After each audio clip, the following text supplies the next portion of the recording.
What's up, everyone? Chance here with Missouri Outdoors.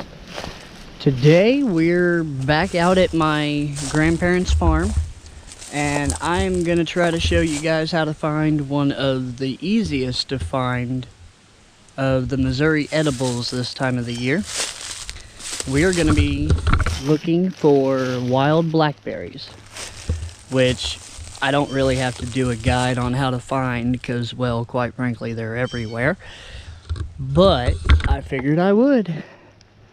Basically, if I was ever gonna just like go to a new place that I'd never looked before and try to find blackberries, I would probably start anywhere there's ever been any like trees cut down or brush opened up, like anywhere around the edge of the woods where it's been cleared out at one point or anything like that. But basically what I've got here at the farm is we've got this little bitty kind of like field, I guess you could call it, in between two patches of woods. This patch over here and then the patch we were standing in when I started the video. But basically they grow literally up and down both edges. Like this is some right here. That's just how easy they are to find. You can identify them with leaf sets like that. Of course they have thorns, so be very careful.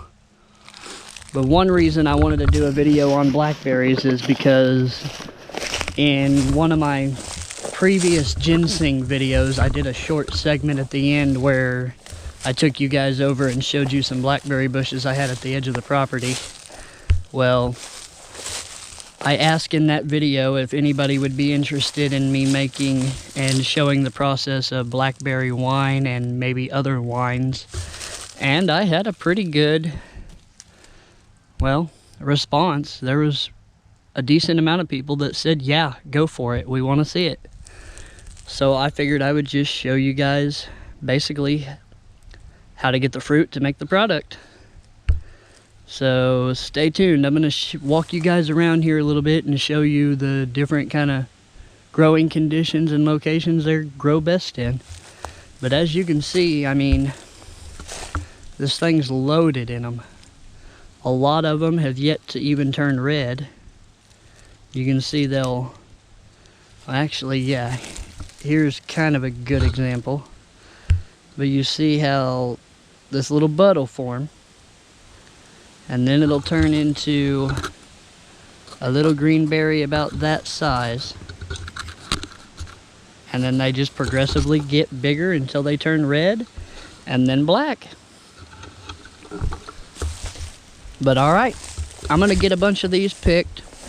I don't really have to pick a lot because I haven't shown it on film, but the last couple weeks I've been picking every probably 2 or 3 nights out behind my parents' house. And I've managed to get about 18 pounds of blackberries, I believe. And I want to do one big batch of wine, probably in like a 5-gallon carboy. And to do that, I basically want to add 2 pounds of fruit for every gallon of wine I plan to make. So we're sitting pretty good, honestly. I can do the wine and still have enough to make a couple pies or cobblers throughout the year. But we are going to go ahead and pick some of these. And I'll walk you guys up and down through here and show you basically where they all grow, I guess. Check these out. Some grow better than others. It just depends on the water content of the ground, really. Lately here in south central Missouri, we've been having kind of a drought, honestly. It'll rain here and there, but most of the time it hasn't been raining where I live anyways. It rains pretty much around us, which isn't helping things. But like, I'll take you guys over here. There's a pond just right over there at the edge of the woods. And there's a couple bushes that grow on the back side of it. And they usually have pretty good sized berries just because they can leach water from the pond. So if you have blackberry bushes near pond banks, the sides of creeks, anything like that, a natural drainage of any kind, I can almost guarantee you in times of drought, the berries will be much bigger from that location than like here where, and don't get me wrong, I mean, these are pretty good size. They're a little bit smaller than your thumb, about half the size probably. So that's not too bad. They're nice and sweet. They got a good flavor to them. And no, I don't wash them. I just eat them right off the dang bush. But alright, I'm going to walk us over here and show you guys the bushes behind this pond bank and kind of give you a look at the pond and everything. And we're going to get a few of these picked. I've got like I reckon that's probably a gallon, I'm not sure.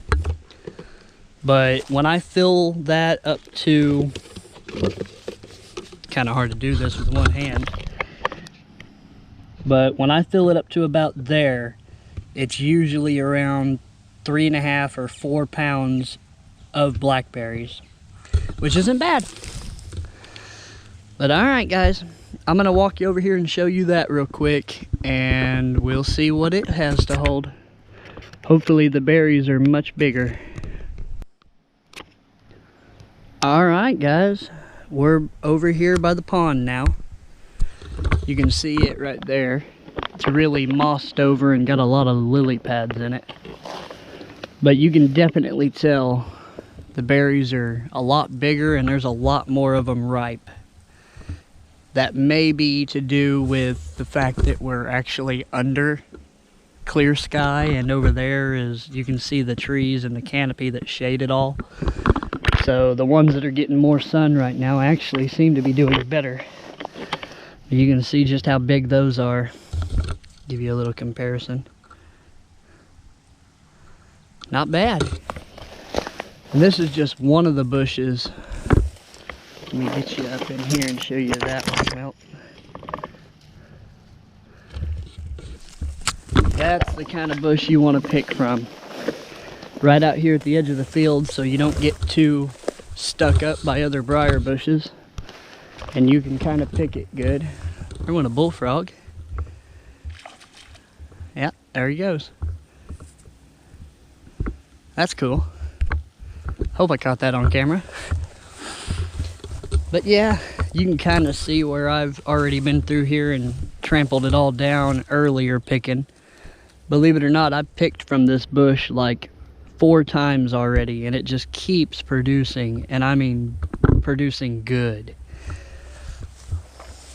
But alright guys, hopefully I can get some of these picked, and I will hopefully be able to come up with the funds to buy all the winemaking equipment I need. It is going to be marginally expensive to start, but once I get the majority of my equipment built, really, I mean, the only thing you got to buy on a constant after you buy all your equipment is yeast and sugar. So, and that's not that bad. It's actually quite cheap. But alright guys, we're going to get to picking, and hopefully I can get this bucket full before I leave the farm today.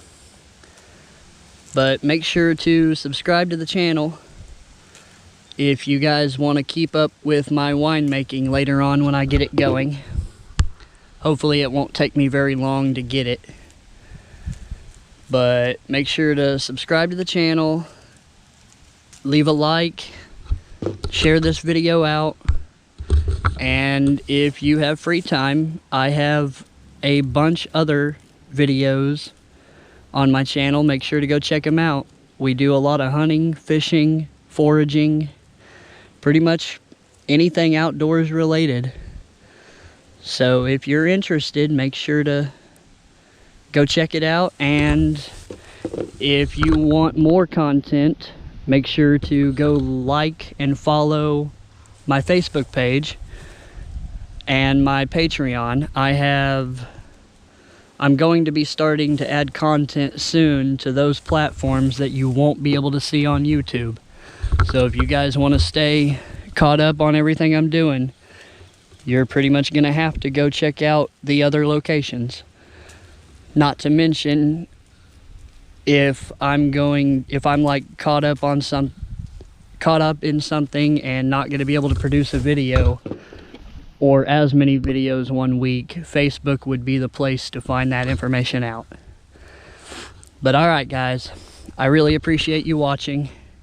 I'm not going to make you stand here and suffer through me picking thousands upon thousands of berries. So thanks for watching.